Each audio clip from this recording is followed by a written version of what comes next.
Hola a todos, bienvenidos a esta sesión donde vamos a abordar un tema bien importante que compete directamente a lo que es nuestro espacio académico denominado régimen político y organización del Estado colombiano. Digamos que en esta sesión, en esta nuestra primera sesión, vamos a definir y vamos a hablar un tema en profundidad y es qué es el Estado y qué es Colombia como Estado. En ese orden de ideas, pues vamos a mirar cómo está la estructura de esta primera sesión, ¿ok? Tenemos unos antecedentes y dentro de esos antecedentes, pues vamos a ver qué es el Estado y cuáles son sus elementos y también vamos a ver lo que es la estructura actual del Estado colombiano, ¿ok? Entonces vamos a dar inicio con la sección denominada ¿qué es el Estado y cuáles son sus elementos? Bien, dentro de esto partamos del hecho de, digamos, de definir qué es el Estado, ¿ok? Y sucede que por Estado se entiende que es esa entidad política, obviamente, que se forma cuando en una porción de la, de la superficie terrestre, de un espacio físico, ¿sí? Un conjunto de personas se organiza jurídicamente bajo el mando de un conjunto de organizaciones que básicamente lo que pretenden hacer es mantener el orden en la convivencia en sociedad, ¿ok? Eso básicamente es un Estado. Es una, digamos que es una porción de superficie terrestre, un conjunto de personas que se organiza dentro de esa superficie terrestre, se organiza jurídicamente bajo el mando de un conjunto de organizaciones que lo que buscan es mantener el orden en la convivencia en sociedad, ¿ok? Aquí vemos cuatro aspectos importantes. El primero de ellos, pues tiene que ver con la noción de Estado y se refiere a la manera de ser o estar construida una comunidad humana, ¿ok? También se refiere como dentro de lo que es el Estado, se refiere a las relaciones de mando entre los gobernantes y los gobernados y obviamente sus vínculos jurídicos entre gobernantes y gobernados, ¿ok? E implica el ejercicio del poder público en la sociedad. En tercera instancia, Estado se refiere a ese conglomerado social, política y jurídicamente constituido, asentado sobre un territorio determinado, que está básicamente sometido a una autoridad que se ejerce a través de sus propios órganos y cuya autoridad, o también lo que se conoce como esa soberanía, es reconocida por otros estados. Y ahorita vamos a empezar a ver a partes muy puntuales de lo que es la definición y cuáles son esos componentes del estado. ¿Listo? Y de estado como estructura social se define, es el fundamento de los hechos sociales y de las relaciones humanas. ¿Ok? Eso como para dejar, digamos, sentadas esas bases de lo que es el Estado como tal. ¿Ok? En un sentido amplio, digamos que la noción de Estado básicamente se refiere a la manera de ser o estar construida una comunidad humana. ¿Listo? Eh, Dentro del punto de, digamos aquí del, del tercer, bueno, aquí básicamente lo que quiero con esta diapositiva es como darles a conocer cómo son esos diferentes componentes que llegan a constituir por diferentes vías lo que es el Estado, ¿ok? Pero digamos que los componentes como tal del Estado los vemos reflejados de la siguiente manera. En primera instancia, tenemos lo que es la población y como población vamos a especificar lo que es el elemento humano. Vamos a ver la parte del territorio ya como un elemento físico y la parte de la soberanía, que es, digamos, la forma como reconocen a ese Estado desde otros estados, desde la parte externa. ¿Ok? Vamos a ver esa parte. Tratar de entender un poco ese tipo de componentes para poder tener bien clara la definición de Estado.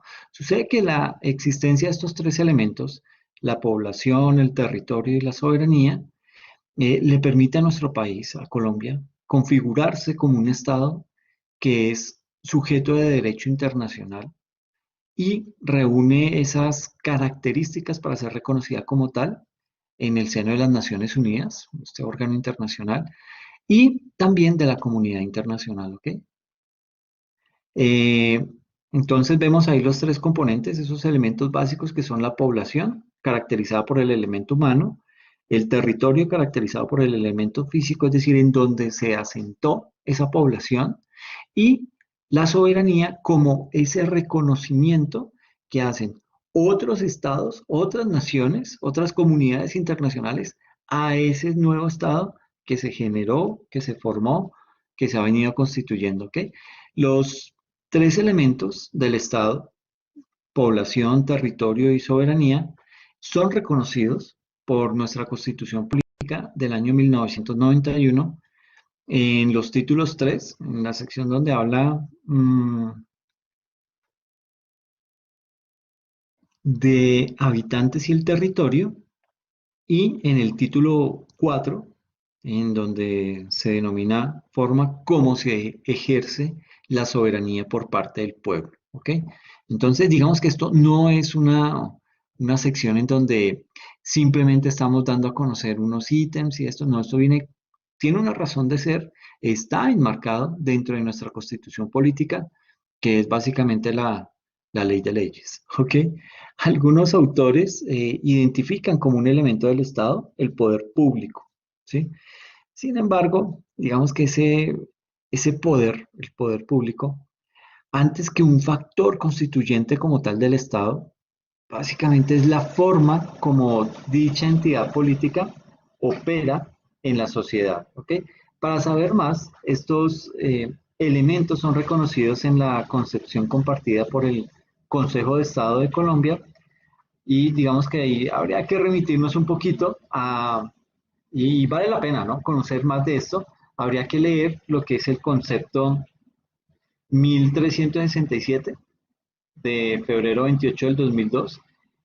Digamos que en ese concepto se identificó que los elementos esenciales del Estado, o sea, cuáles son esos elementos esenciales y qué se debe consolidar, se debe conformar para que pueda actuar como un sujeto de derecho internacional.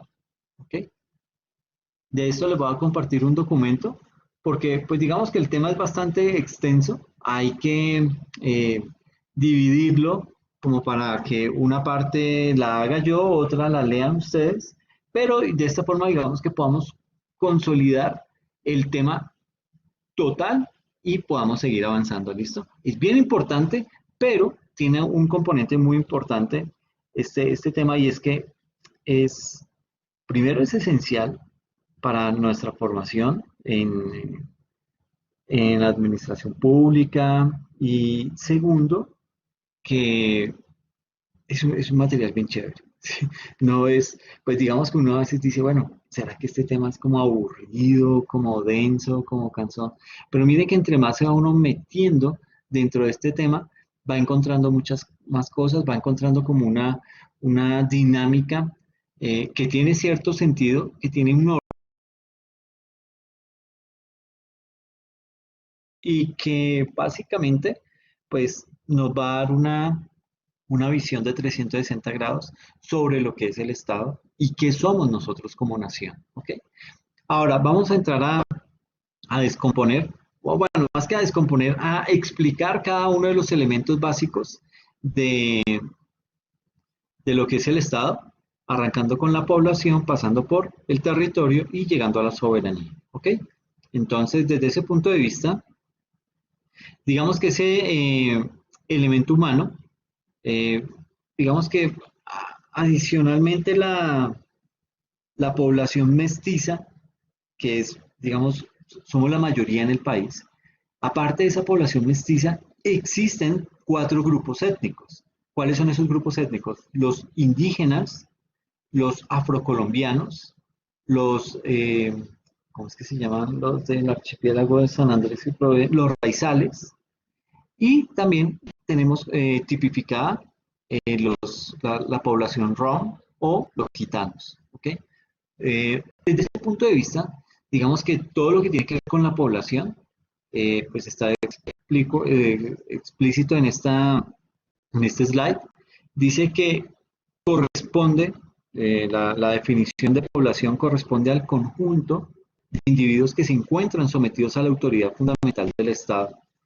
En Colombia, de acuerdo con la Constitución del 1991 y su artículo 96, son nacionales colombianos los siguientes, y los tipifica de una forma muy clara para que no haya lugar a dudas. En primera instancia, se dice que los nacidos en el país, o sea, los que son naturales de Colombia, esas personas en principio son, digamos que son los que primero, son ese primer factor que compone la población en Colombia. Entonces, los nacidos en el país, incluso quienes sean hijos de extranjeros y algunos de sus padres estuviesen viviendo en Colombia. En segunda instancia, los hijos de padre o madre colombianos que hayan nacido en el extranjero y luego decidieron vivir en el territorio colombiano o se registraron en una oficina consular, o sea, en otro país de Colombia. Y en tercer lugar, también se define como ese tercer componente de la población colombiana, aquellos quienes hayan sido considerados como tales, o sea, por adopción, entre los que se encuentran los extranjeros que deciden adoptar la nacionalidad colombiana, los latinoamericanos y del Caribe que vivan en Colombia y que pidan ser inscritos por colombianos en el municipio donde residen, y los miembros de los pueblos indígenas que comparten territorios fronterizos entre Colombia y países con frontera terrestre. A esa sección es básicamente a la que se conoce como población, ¿ok? Hay que, digamos que tenerlo bien claro como para evitar confusiones y saber cuál es la dimensión de esa población en nuestro país. Luego de eso, viene lo que es el territorio o el elemento físico. Dentro de ese elemento físico, digamos que hace parte toda la extensión de terreno, ¿ok? Ese es el territorio y se determina que el territorio colombiano tiene una extensión aproximadamente de 2.070.408 kilómetros cuadrados, de los cuales el 55% equivalen a territorio continental y el 45% restante a territorio marítimo. Entonces, nótese que cuando hablamos de territorio, no solamente estamos haciendo claridad sobre la parte física en donde estamos asentados, sino también esa parte marítima que por ley le corresponde a cada país. ¿Ok? Dentro de eso, pues nótese que casi la mitad es tierra y la otra mitad viene siendo mar. ¿Ok? Es el elemento, digamos que territorio se conoce como ese elemento físico material en donde se asienta la población y constituye el ámbito espacial o geográfico dentro del cual se ejerce el poder del Estado. De acuerdo con la Constitución Política de 1991 en su artículo 101, además del territorio continental, el archipiélago de San Andrés y Providencia y Santa Catalina, la isla de Malpelo y demás islas, islotes, cayos, morros y bancos también son parte de Colombia. Los siguientes son el subsuelo, el mar territorial, la zona contigua, la zona económica exclusiva, lo que se conoce también como plataforma continental, el espacio aéreo, el espectro electromagnético y el segmento de la órbita geoestacionaria. Entonces, por eso es que cuando uno ve películas cuando viene un avión y trata de entrar a alguna parte de ese espacio aéreo, trata de llegar, o tiene que pedir permiso, o si de pronto lo invadió accidentalmente o con algún tipo de intención, pues va a ser notificado porque llegó a nuestro espacio, llegó a esa parte del territorio, en, digamos que está bajo la soberanía nuestra. Entonces, digamos que en ese orden de ideas, como tal, pues nosotros tenemos todo el derecho de protegerlo, de defenderlo, y digamos que también lo cubre o lo protegen tratados internacionales que hacen que esa soberanía se resalte y tenga carácter internacional, ¿ok? Los límites de Colombia, pues básicamente se encuentran señalados en los tratados internacionales que han sido aprobados por el Congreso, que son ratificados por el presidente de la República, así como los definidos por los laudos arbitrales, o sea, esos fallos vinculantes y obligatorios que se concierta por las partes en un conflicto territorial en que sea parte del Estado. No sé si ustedes recuerdan los problemas que teníamos en alguna época con Venezuela, sobre todo en el Golfo de Maracaibo, que pues de por sí ya es una zona muy rica en petróleo y pues Colombia estuvo por mucho tiempo tratando de disputar con Venezuela ciertas áreas que no estaban muy bien definidas en tratados internacionales y que de alguna forma pues trataron de generar algún conflicto con el vecino país, pero al final esto se definió y pues obviamente con ese terreno, con ese territorio se quedó Venezuela.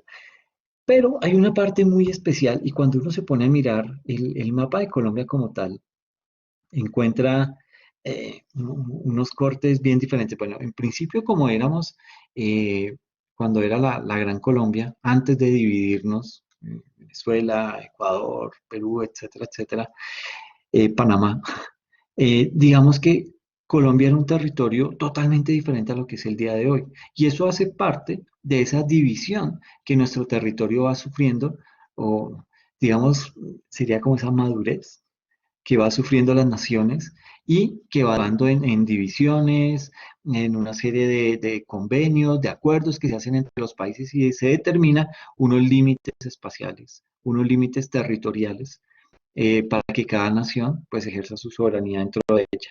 Pero digamos que no sé si han visto la parte de la Amazonía, sobre todo la parte derecha de nuestra frontera con Brasil, esa línea recta que es muy extraña, ¿no? O sea, cómo lo delimitaron tan exactamente y en esa forma de línea recta, en donde uno entra y mira y dice, bueno, pero ¿por qué esa rectitud en ese corte? Digamos que poco a poco Brasil fue quitándonos terreno, Colombia fue cediendo, era un territorio selvático, como que Colombia no le prestaba mucha atención. En fin, llegó a un punto en donde Brasil logró extenderse tanto que le tocó a Colombia decir, bueno, bueno, esperen un momento, pongámonos serios, miremos esto que está pasando y fue cuando llegaron al acuerdo de definir y trazaron esa línea recta en el costado derecho de la Amazonía y digamos que es de los pocos países que tienen esa rectitud en parte de su frontera. Siempre son fronteras bien accidentadas, con cierta curvatura, todo ese tipo de cosas, pero en Colombia tenemos esa particularidad, sobre todo en esa parte del Amazonas, ¿ok? Pero eso hace parte, vuelvo y les digo, de esa dinámica con que se manejan los límites, los territorios, y pues Colombia ahí perdió mucho terreno, pero básicamente por eso mismo, porque no ejercía su soberanía dentro de ese territorio y lo fue cediendo de manera tal que cuando se dio cuenta, pues ya había perdido mucha parte de eso, ya la soberanía la estaba era ejerciendo Brasil y pues hubo que llegar a algún tipo de acuerdos políticos con ellos para decirle, bueno, hasta aquí llega usted y aquí comienzo yo. Y por eso esa rectitud en esa línea es algo que es muy, muy curioso.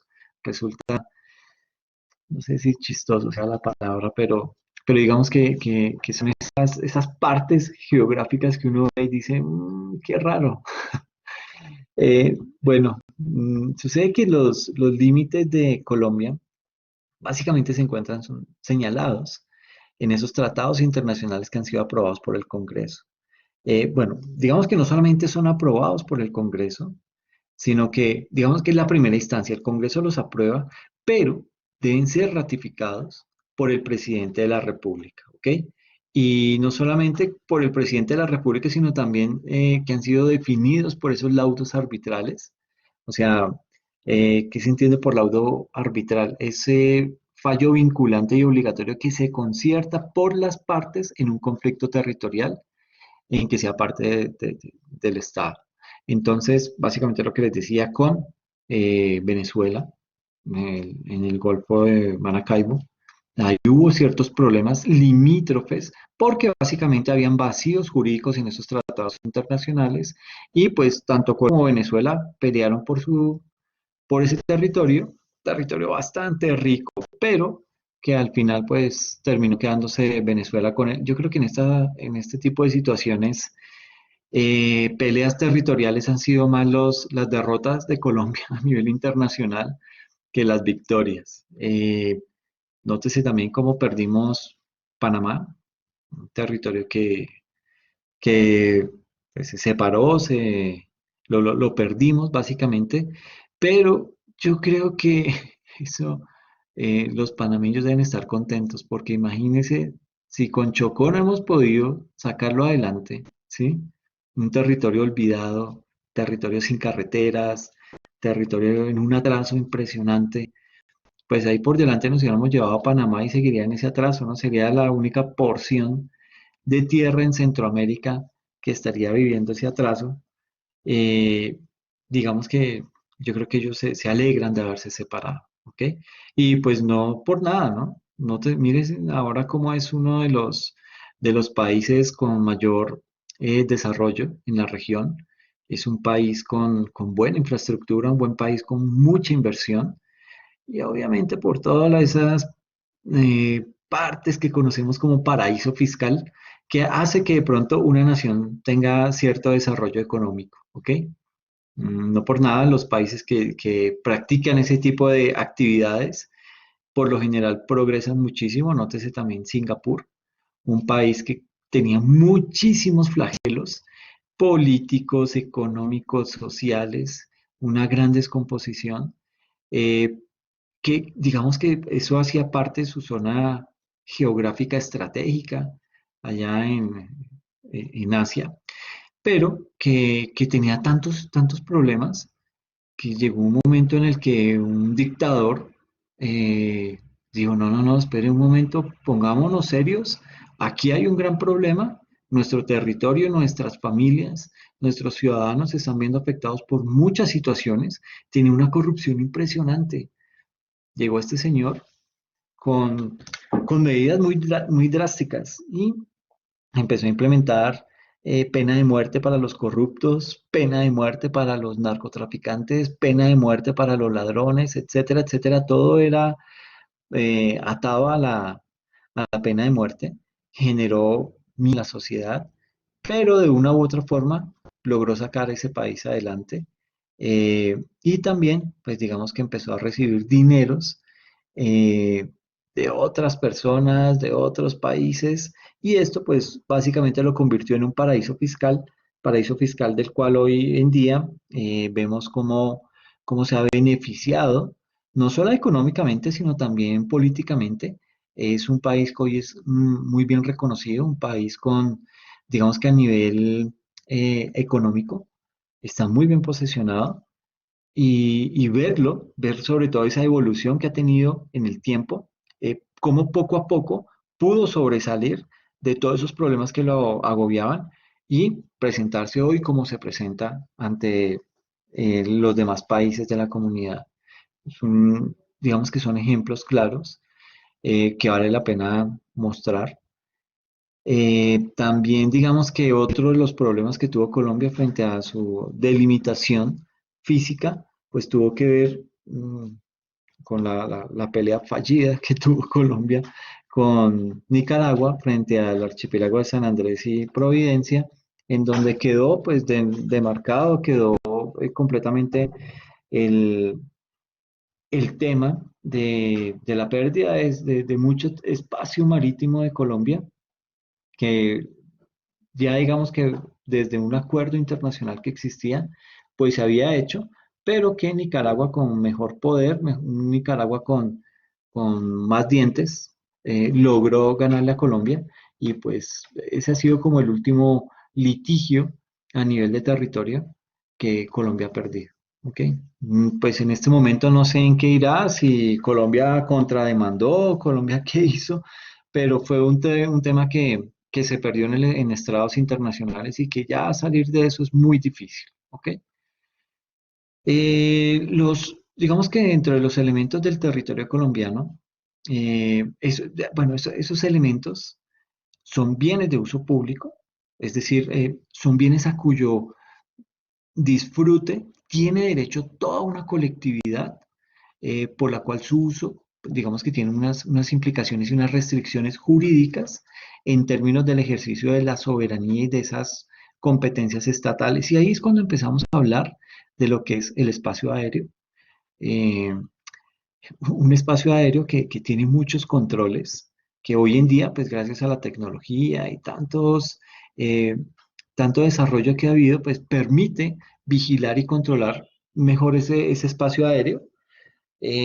No sé si han tenido oportunidad de manipular un dron. Cuando uno está en una zona, digamos, cercana al aeropuerto o cosas por el estilo, operando un dron, este de una vez le dice, o ya tiene una serie de alertas que le dice, ah, señor, no puede seguir volando por este lado porque este espacio aéreo está restringido. Digamos que se hace por seguridad, pero también hay otra serie de espacios en donde no puedan haber esos drones, entonces ya digamos que hay un control, llamémoslo minucioso, un control mucho más puntual, inclusive en ese tipo de aparatos electrónicos, ¿ok?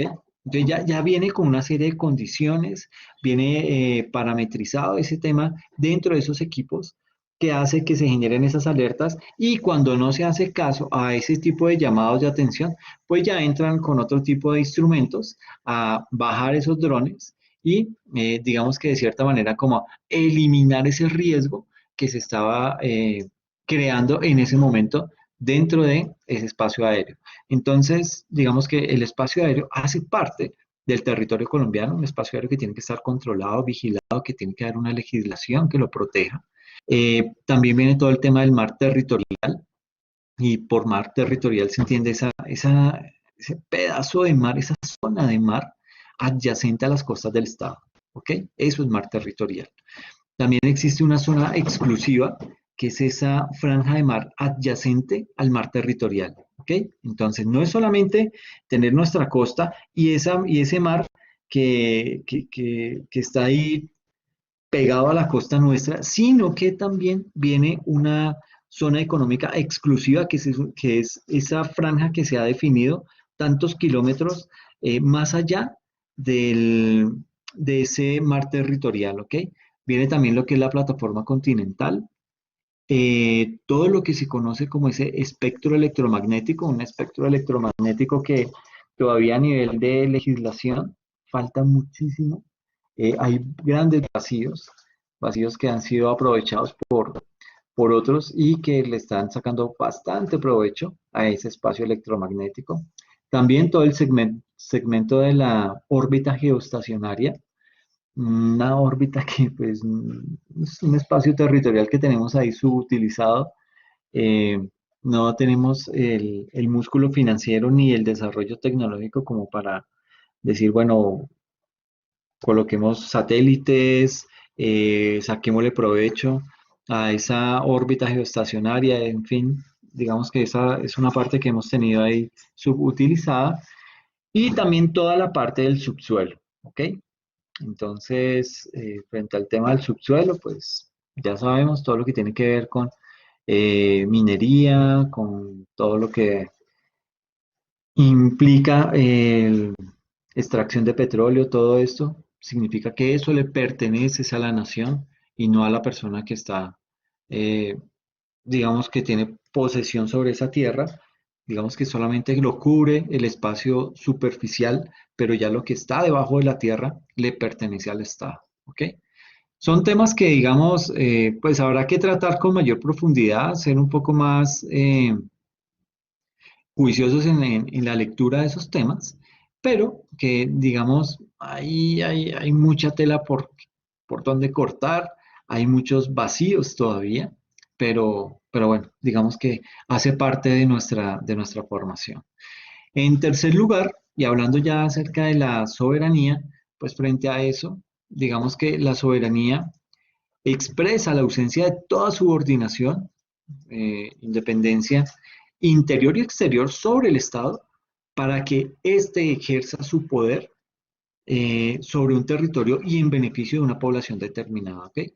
De acuerdo con el artículo 3 de la Constitución Política del 91, la soberanía reside exclusivamente en el pueblo, del cual emana el poder público. ¿Ok?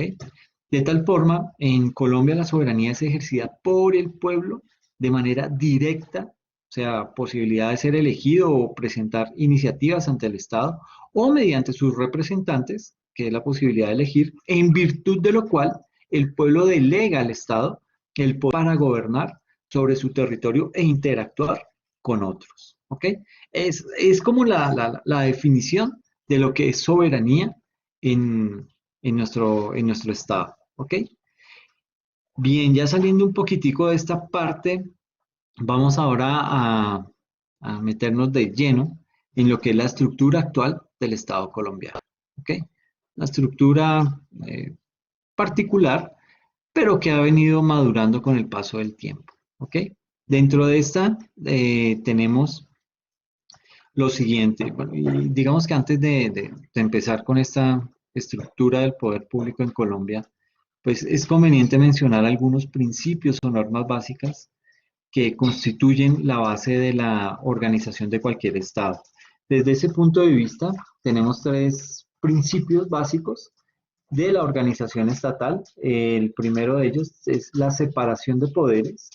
En esa separación de poderes, digamos que Colombia, al igual que la mayoría de los estados del mundo, tiene como una base indispensable de su democracia la separación del poder público en tres poderes independientes, autónomos, equilibrados entre sí y mutuamente respetuosos de las atribuciones del otro. El poder ejecutivo, el poder legislativo y el poder judicial. ¿Ok? Ahí también hemos visto cómo últimamente ese tipo de poderes pues se han visto un poco manipulados, pero digamos que eso será tema que iremos a abordar más adelante mediante un caso práctico para analizar un poco estos principios básicos de la organización estatal. ¿Ok? También existe como principio básico la distinción entre Estado unitario y federal. Y esto es bien, bien interesante. Bien interesante porque digamos que vale la pena conocer ambos tipos de Estado y lograr identificar a cuál de esos se ajusta a nuestro país. ¿Por qué tomaron la decisión de irse por ese lado? ¿Qué pasó? ¿Qué inclinó la balanza hacia un lado o hacia el otro? ¿Ok? Y en este punto de este principio, la distinción entre el Estado unitario y el federal, digamos que así como el poder del Estado se separa en distintas ramas, también existe la opción de distribuirlo en los distintos niveles territoriales. El interrogante es entonces, si el poder se concentra exclusivamente en una parte del territorio, usualmente la capital del Estado, y digamos que en esta parte estamos hablando acerca de lo que es un Estado unitario, o si, por el contrario, se distribuye entre el nivel central y las diversas comunidades locales sobre las cuales tiene jurisdicción dicho Estado federal. ¿Ok? Entonces, vamos a hacer la diferencia, vamos a explicar la diferencia entre uno y otro y poder determinar la ubicación de Colombia, si es unitario o si es federal. Y en última, el último principio es la centralización política y la descentralización administrativa. Dicho principio se adoptó formalmente en Colombia a partir de la promulgación de la Constitución Política de 1886 e implica que las funciones políticas están centralizadas, mientras que la función administrativa puede, puede descentralizarse. En la práctica, este principio se desarrolló ampliamente desde los años 80 del siglo XX y especialmente desde la Constitución Política de 1991. Básicamente, una constitución política que, digamos que se tomaron el tiempo de organizarla lo mejor que se pudo. Todavía tiene algunos vacíos, algunos problemas que, digamos que más adelante se irán corrigiendo, pero por ahora digamos que ha surtido una madurez. Veníamos de una constitución del año 86, una constitución ya un poco ortodoxa, con escasa inmadurez, se había quedado estancada en el tiempo en muchas situaciones, pero ya digamos que con un alto en el camino que se hizo después de haber vivido tantos problemas, tantas situaciones que derivaron en graves problemas para nuestra nación, pues se logró implementar una nueva constitución, constitución política que está vigente todavía, que pues no es la panacea, pero digamos que logró dar un paso frente a esa constitución del año 86, casi que duramos un siglo con esa, poco más de un siglo con esa constitución. Y esta, pues ya la constitución actual abordó muchos temas, temas de un Estado cambiante, temas perdón un momento,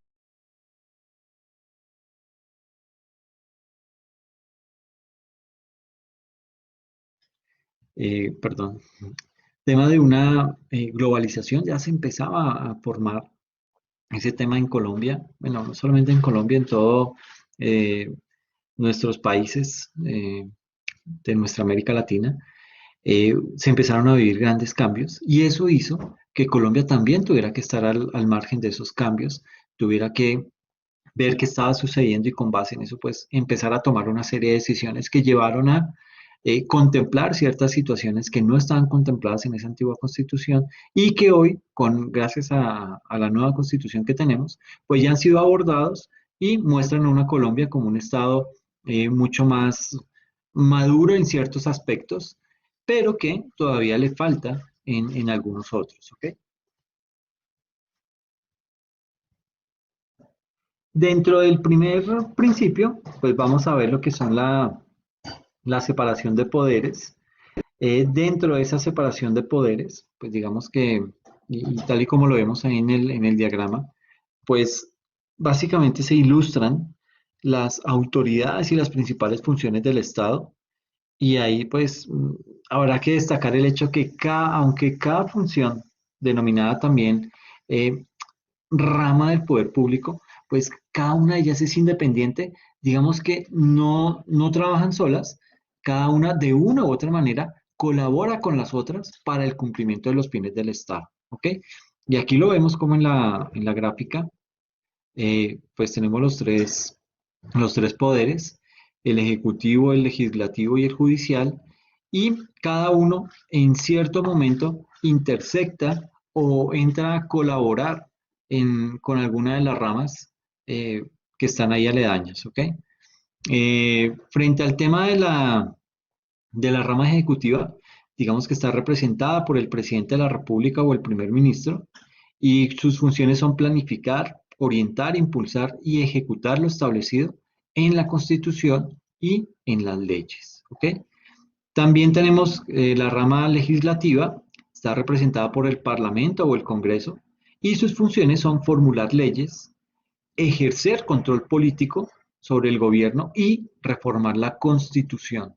Y en tercer lugar, tenemos el Poder Judicial, un Poder Judicial representado por las Cortes y Tribunales, cuyas funciones son solucionar los conflictos y controversias entre los ciudadanos y entre esos ciudadanos para con el Estado. ¿Ok? Es ese órgano garante que se encarga de mediar entre los dos. ¿Ok? Y existe, digamos que una separación de poderes dentro de cada uno de ellos, pero a su vez con colaboración entre ellos. El hecho que cada uno sea separado no significa que no se pueda entrar a colaborar entre ellos.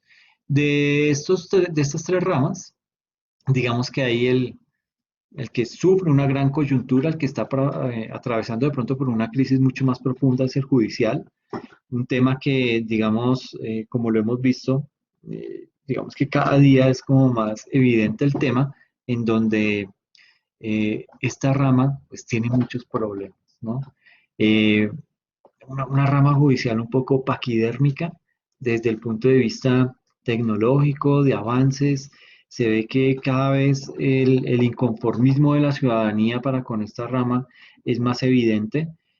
Temas de corrupción, bueno, en todas las ramas hay corrupción y una corrupción exageradísima, corrupción que que está medida en el orden de los 50 billones de pesos anuales, algo exageradísimo, pero que con todo y eso no somos el país más corrupto, hay peores, y no sé si eso sea un buen consuelo, o sea, para preocuparnos aún más, pero digamos que esta rama judicial sí tiene grandes eh, debilidades, tiene unos postulados que hay que replantear, hay que empezar a transmitirle cierta confianza al pueblo, porque es de pronto esa rama que tiene muchos más problemas, ¿ok? Según algunos académicos, además de estas tres funciones tradicionales del poder público, eh, ejecutiva, legislativa o judicial, también existe la función constitucional. Y básicamente esa función constitucional es aquella que está relacionada con la formulación de la Carta Política, de nuestra Constitución Política, ¿ok? Sin embargo, en estados modernos esa función, digamos que se ejerce por el pueblo a través de sus representantes y las modificaciones que se requiere que se adelanten en este sentido, pues tendrán que seguir un paso dentro del Congreso de la República, ¿ok? De ahí que antes que una función adicional, se trata de la principal expresión de la soberanía del pueblo para establecer las directrices que guían la vida en sociedad, así como la organización y el funcionamiento del Estado. Son temas que hay que tratar de mirar. Muchas veces pues, uno confunde esos términos, pero vemos que en Colombia está muy bien separado y bien demarcado, ¿ok?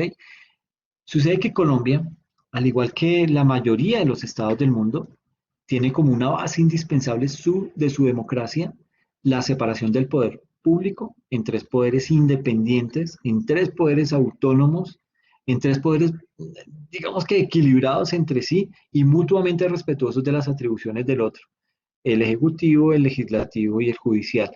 Y en su artículo 113, la Constitución Política del año 91, y siguiendo el principio de división de poderes, establece que son ramas del poder público la legislativa, la ejecutiva y la judicial. Eso está dentro de ese artículo, el artículo 113 de la Constitución Política del 91.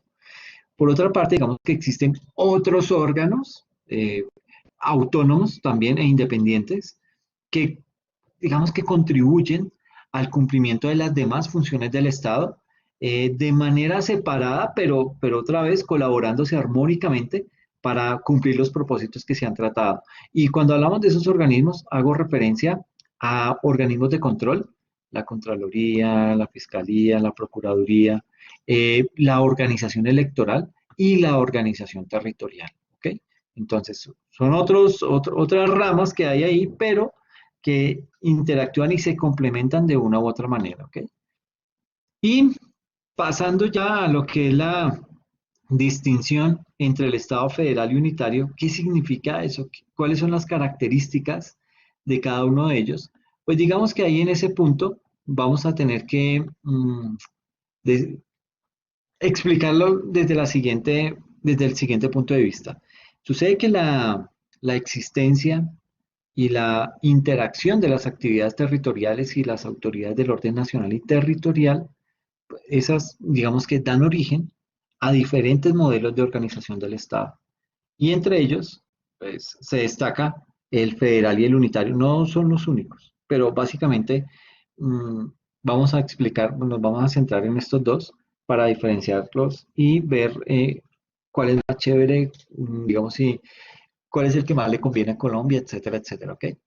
Digamos que así como el poder del Estado se separa en distintas ramas, pues también existe la opción de distribuirlo en distintos niveles territoriales. El interrogante básicamente es si el poder se concentra exclusivamente en una parte del territorio, y digamos que ahí usualmente en la capital de ese estado, ahí hablamos de un estado unitario.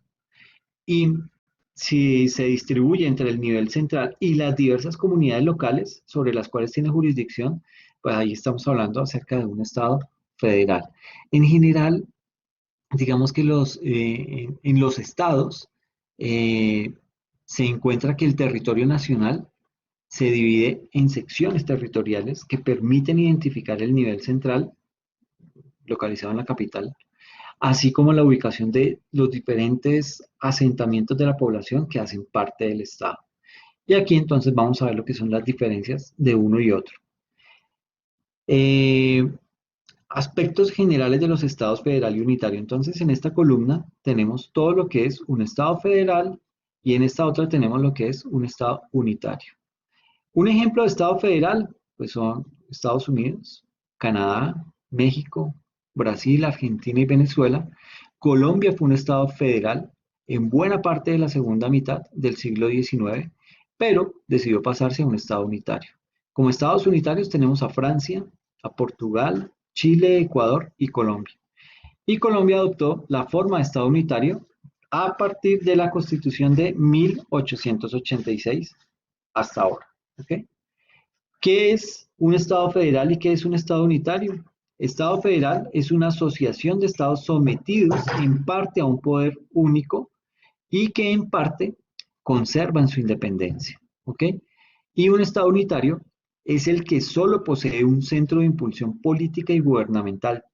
Todos los individuos colocados bajo su soberanía obedecen una misma y única autoridad, viven bajo el mismo régimen constitucional y están regidos por las mismas leyes. ¿Ok?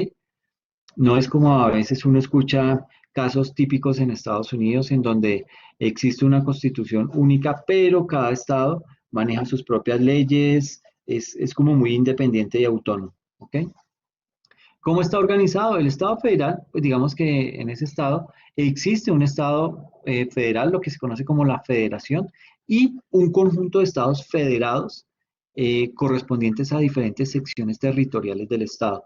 Y un Estado unitario, digamos que existe un único Estado representado en la persona jurídica pública de la nación, el cual está organizado en secciones territoriales, que son básicamente representadas por las entidades territoriales.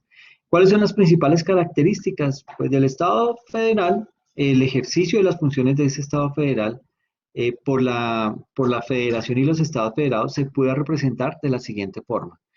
El Estado federal tiene una constitución política, la federación como tal, sí, y cada Estado federado, sí, tienen esa constitución política, tienen digamos que las ramas del poder público, tanto la legislativa, la ejecutiva y la judicial, tanto en la sección de la federación como en los estados federados, tienen esas ramas del poder público.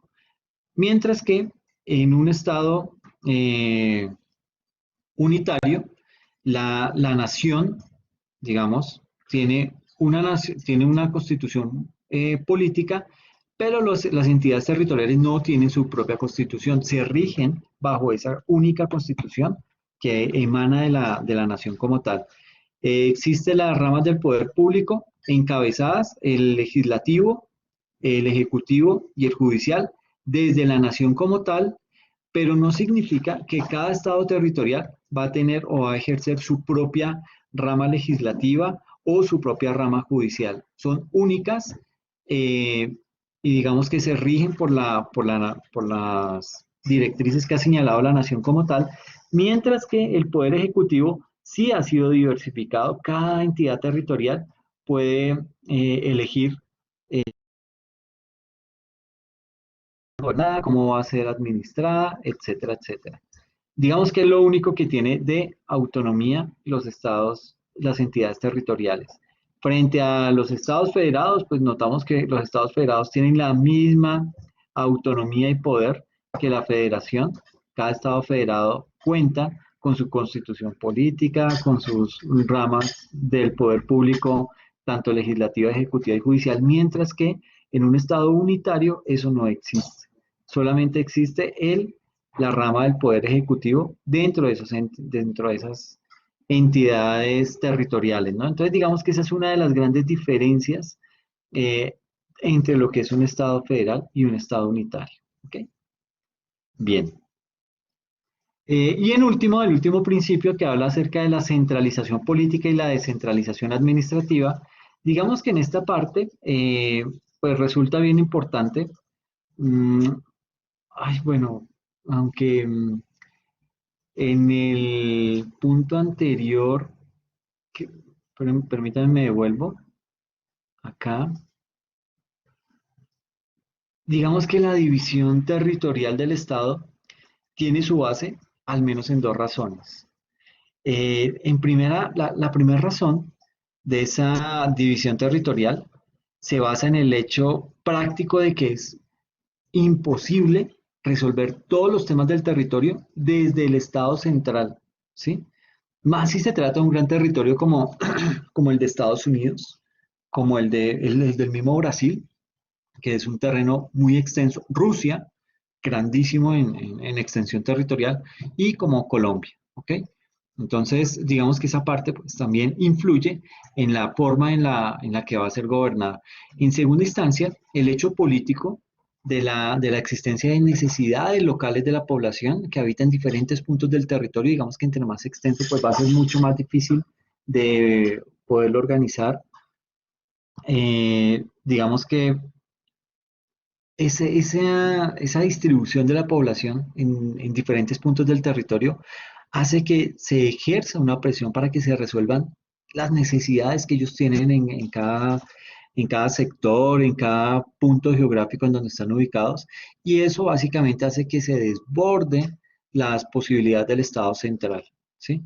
Y de acuerdo con la división territorial existente, es posible encontrar al menos dos tipos de autoridades que, que son las que se ocupan de los asuntos del Estado en su conjunto. O sea, eso se conoce como autoridades nacionales y las que se ocupan de los asuntos propios de cada una de las secciones en que se divide el territorio, que ahí es donde entran las autoridades territoriales, ¿ok? Un poquito como para reforzar el tema de las diferencias entre el Estado federal y el Estado unitario, ¿ok? Me hacía falta esa parte y creo que es importante, es bien relevante poderla abordar para que no vayamos a, es decir, como para que las cosas nos queden completas, ¿ok? Y ya pasando al último principio, que es el de centralización política y descentralización administrativa, digamos que este principio se adoptó formalmente en Colombia a partir de la Constitución Política del año 86 e implica que las funciones políticas están centralizadas, mientras que la función administrativa puede descentralizarse. En la práctica, este principio se desarrolló ampliamente desde los años 80 del siglo XX y especialmente desde la Constitución Política del año 91. En otros términos, el Estado en el orden nacional se reserva el ejercicio de las funciones legislativas y judicial, así como las reformas a la Constitución, mientras que la función administrativa es compartida con las secciones territoriales, en nuestro caso los departamentos, los municipios, los distritos y otras entidades territoriales como las áreas metropolitanas. Digamos que con el fin de ir brindando elementos concretos sobre el caso del Estado colombiano, es pertinente destacar la importancia de un principio que es propio de una república unitaria, ¿sí? Y ahí estamos haciendo referencia a la centralización política, pero a la vez la descentralización administrativa. Es decir, existe un mando unitario, un mando único, que es el que se encarga de generar las leyes bajo las cuales se debe regir toda la sociedad, pero se da cuenta que le es imposible desde la unidad central coordinar y manejar toda la parte administrativa en lo extenso del territorio. Y es ahí en donde dice, ok, eh, políticamente y en temas de gobernabilidad somos uno, pero en temas administrativos sí vemos la necesidad que hay que descentralizarnos y esto digamos que es conveniente en el sentido en que cada región es muy particular, cada región tiene sus propias necesidades y es ahí en donde la descentralización juega un papel importante. Pero también vemos como el tema de esa descentralización, pues deriva en actos de corrupción, deriva en otra serie de flagelos que golpean a esos territorios, los golpean tan marcadamente que se ve pobreza en unos, una pobreza demasiado extrema. Miren Tumaco, Buenaventura, Chocó y otros terrenos muy prósperos, pero que de pronto prosperan, no solamente porque existe una buena gestión de los mandatarios, sino porque también existe un mayor control y un nivel de exigencia mucho más amplio para ellos, y eso hace que se les exija y digamos que ahí la sociedad también hace su aporte desde los temas impositivos y se dan el lujo de exigir más servicios, más mejoras a nivel de calidad de vida, carreteras, etcétera, etcétera, y eso hace que una nación, pues digamos que prospere más que otras, pero no se entiende cómo a hoy, en estos tiempos, en esta época contemporánea, está ocurriendo tanto atraso, tanta pobreza en muchos sectores y vemos como toda la parte de la región pacífica está siendo golpeada no solamente por flagelos de pobreza, sino que también vemos como en temas económicos y sociales hay gran descomposición, hay, hay temas de corrupción, de violencia, unas cosas desproporcionadas. Vemos también cómo tenemos olvidada toda la región sur, Putumayo, Amazonas, eh, parte de los llanos orientales, todo lo que tiene que ver con Baupés, Casanare, esa parte, digamos que se nota, está muy fraccionada, parece que Colombia solamente se hubiera centrado en o enfocar a todas sus baterías, enfilar a esas baterías solamente para desarrollar o generar, llevar desarrollo a la región andina.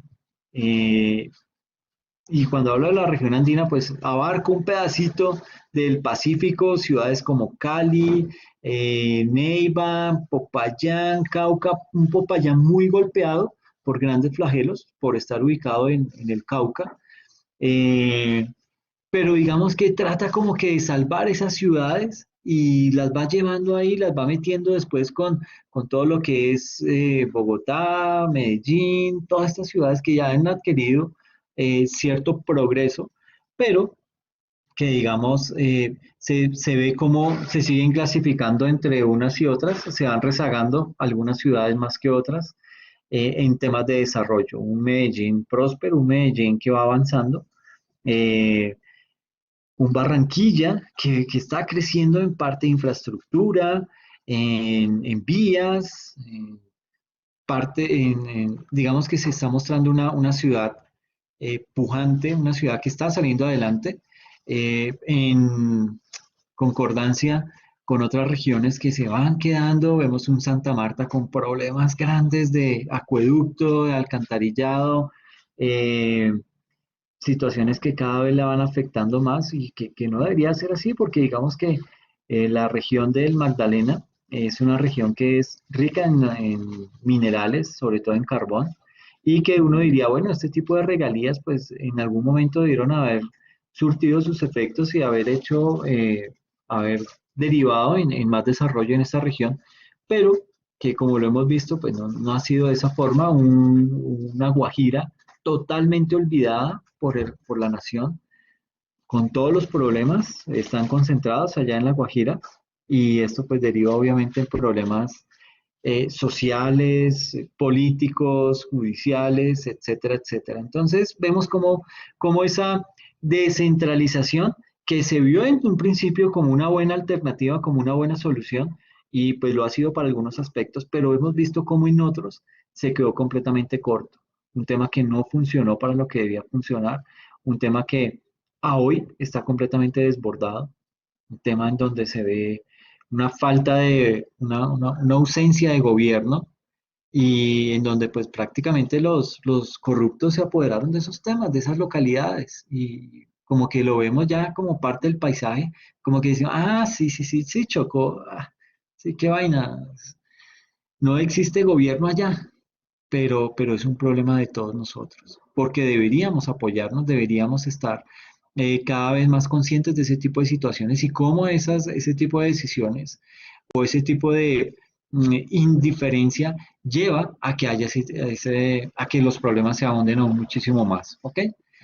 Eh, en otros términos, digamos que el Estado en el orden nacional se reserva el ejercicio de las funciones legislativas y judiciales, como lo hemos visto, así como las reformas a la Constitución. Y en esa parte administrativa, pues sí, digamos, dijo, no, hagamos un alto, esto me queda un poco difícil también centralizarlo, me queda complejo tenerlo el, dentro del poder mío como gobierno, pero vamos a darnos la pela, vamos a tratar de darle a los gobernantes locales cierta autonomía para que ellos manejen recursos, para que ellos puedan atacar los problemas que se están presentando en su región y ver de qué manera lo pueden atacar. Vemos eficiencia en muchos gobiernos, pero grandes problemas en el resto, y eso lleva a que, digamos que la situación se agrave aún más, ¿ok? Entonces, pues básicamente lo que quería tocar el día de hoy era estos principios, era, digamos, ver qué es el Estado, qué es Colombia, cómo está conformado, pero nos falta una gran parte y es, digamos que, ahondar en cómo es la estructura de nuestro país, digamos que desde el punto de vista de los diferentes órganos, la rama judicial, la rama legislativa, la rama ejecutiva, cómo es esa estructura o la organización del Estado colombiano, ¿ok? Para eso les voy a publicar un muy buen material, eh, digamos que se encarga de especificar cómo son esas ramas, qué, qué la conforman y cuál es el alcance dentro del Estado colombiano, esas ramas del poder público. ¿Listo? Pues por el momento no es más. Quiero agradecerles la atención prestada y pues nos estamos hablando para seguir avanzando en el desarrollo de nuestro espacio, ¿ok? Les agradezco muchísimo la atención y quedo atento a sus comentarios, ¿ok? Muchas gracias, que pasen bien.